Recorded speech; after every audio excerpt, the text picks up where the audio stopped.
Eleonora lived her life in the hushed reverence of the city's grand old library.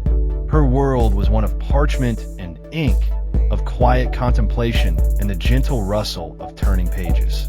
Her heart beat in steady, predictable rhythms, much like the cataloging system she so meticulously maintained. She found solace in the scent of aging paper and the silent company of stories that had long outlived their authors. Leo, on the other hand, lived his life to the vibrant, unpredictable rhythm of the city streets.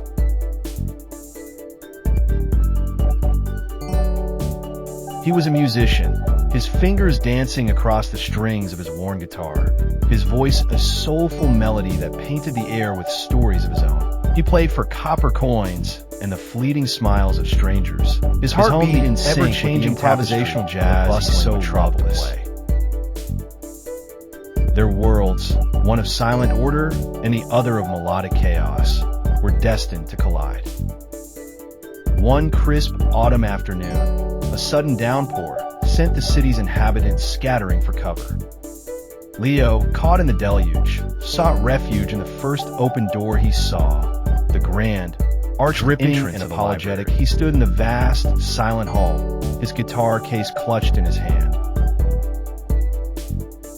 From behind a towering desk, Eleonora looked up, her brow furrowed at the destruction. His were the color of their eyes met across, sparkling with an easy amusement.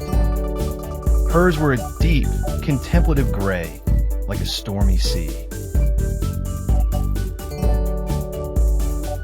"I'm so sorry," Leo said, his voice a respectful whisper. Eleonora still simply nodded in silence, a faint blush coloring her cheeks. She was unaccustomed to such direct, unapologetic charm.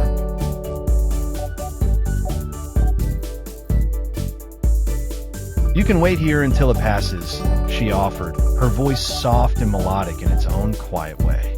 And so he waited, but silence was not Leo's natural state. He found himself drawn to the world Eleonora inhabited, to the endless rows of books that held a universe of stories.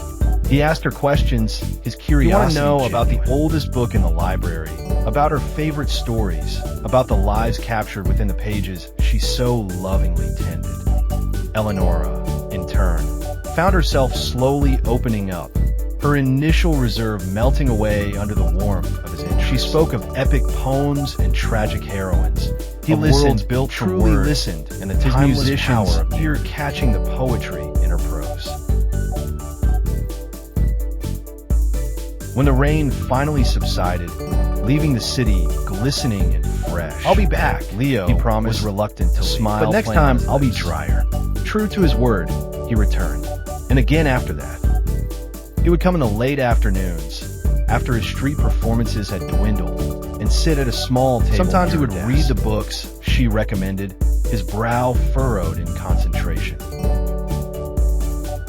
Other times, they would simply talk, their conversations a bridge between their two disparate worlds. He told her of the people he met on the streets, of the songs he wrote, in turn, shared the grand, sweeping dramas she discovered in the library's forgotten corners.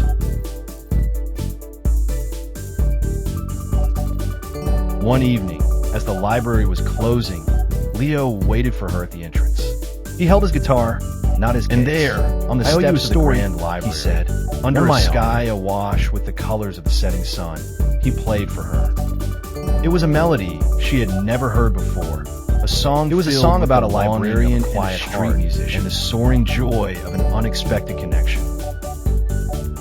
Tears welled in Eleonora's eyes, not of sadness, but of a profound and beautiful recognition.